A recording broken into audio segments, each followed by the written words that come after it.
Doing business in China would be more difficult for American and other foreign high-tech firms. China is quietly implementing a multi-year plan to replace foreign technologies with domestic products vetted by a government-controlled work committee.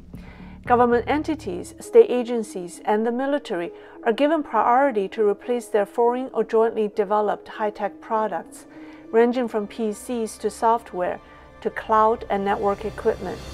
Hi everyone, I'm Lei. Welcome to my show. Right around the time Apple announced in March that it would stop selling its products in Russia, news about Chinese authorities ordering enterprises and institutions to switch to domestic computers continue to appear on Chinese social media platforms. Some people talk about their workplace computers suddenly being switched to domestic brands. Others complain about the new computers not being compatible with the original printers and scanners.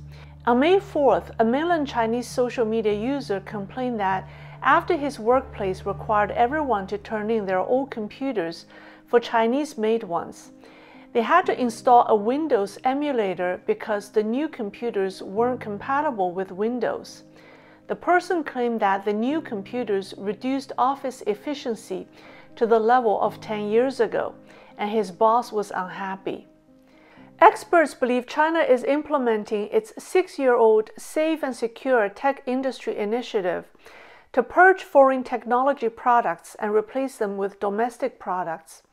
It's part of a broader effort by Beijing to be independent of foreign suppliers so as to exert control over its high-tech industry and data security. Formed in 2016, the IT Application Innovation Working Committee is responsible for ensuring that central government agencies, provincial and large municipal governments, state-owned enterprises, and the military do not expose themselves to network and data security risks by relying on foreign technologies. They are required to replace foreign IT equipment and software with Chinese-made CPUs, operating systems, and databases. The committee invites trusted IT suppliers vetted under the program to be on a supplier list.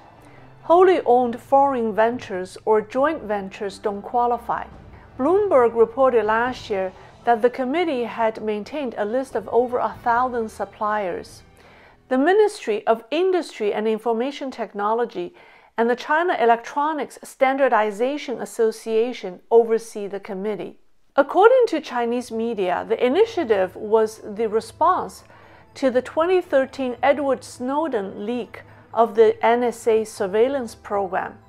Chinese authorities felt a sense of urgency to remove foreign components from its IT networks to help the regime achieve control and independence through localization.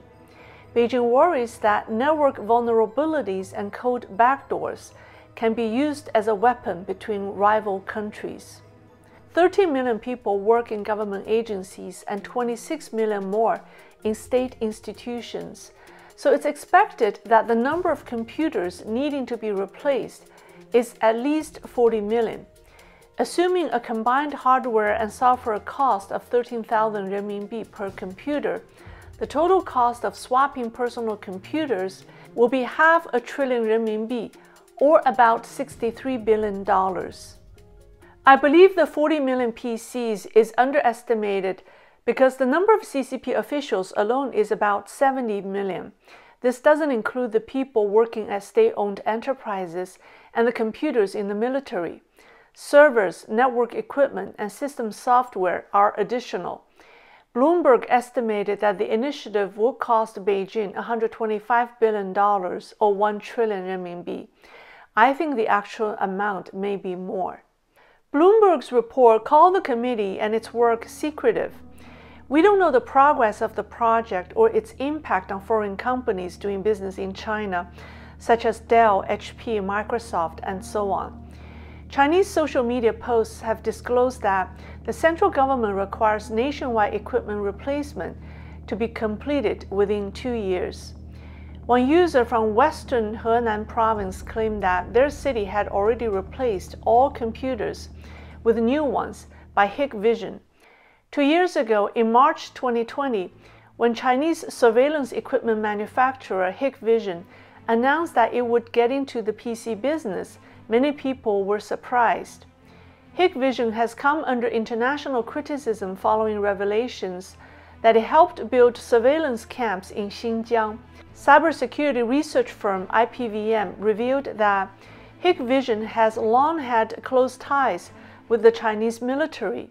This week, news came out that the United States is considering imposing new sanctions by prohibiting American companies and citizens from conducting commercial activities with Hikvision and freezing its assets in the United States.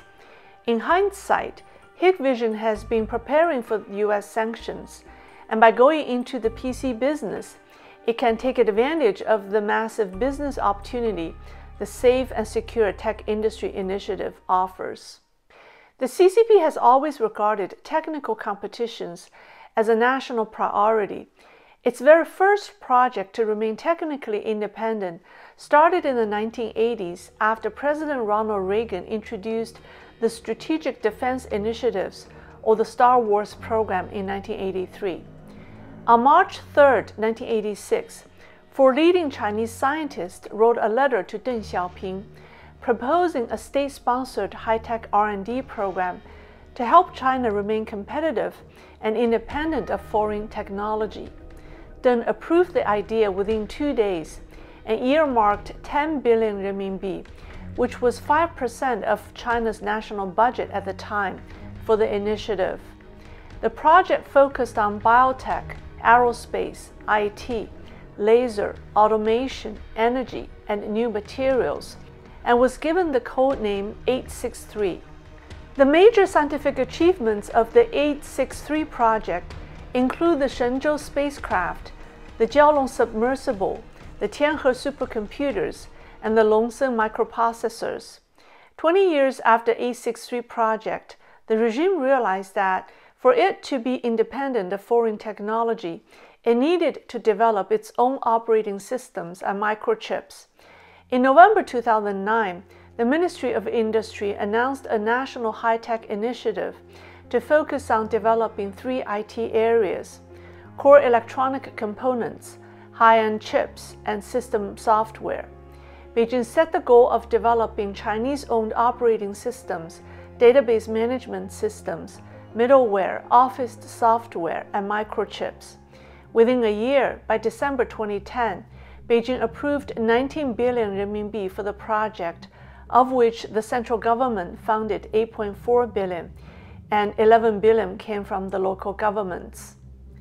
In 2014, China vigorously pushed for chip independence by announcing the 139 billion renminbi National Semiconductor Fund, and renewed the initiative with another 204 billion in 2019. China also pushed for software development as a major initiative in its 14th five-year plan, released last year. While writing this script, I thought about the words computer and cell phone in Chinese. Whoever came up with them had great foresight. Computer in Chinese is 电脑, meaning electric brain, and cell phone is 手机. It literally means hand machine. These words were translated decades ago when these technologies first appeared in their primitive form. Who would have thought that their Chinese names so accurately foretold the roles that these devices would play in our lives someday, and how dependent we would become on electric brains and hand machines? What would we do without 电脑 and 手机? That's all for today. By the way, I want to thank everyone for doing the community polls. I was actually quite surprised by the results. Thank you, and I'll see you next time.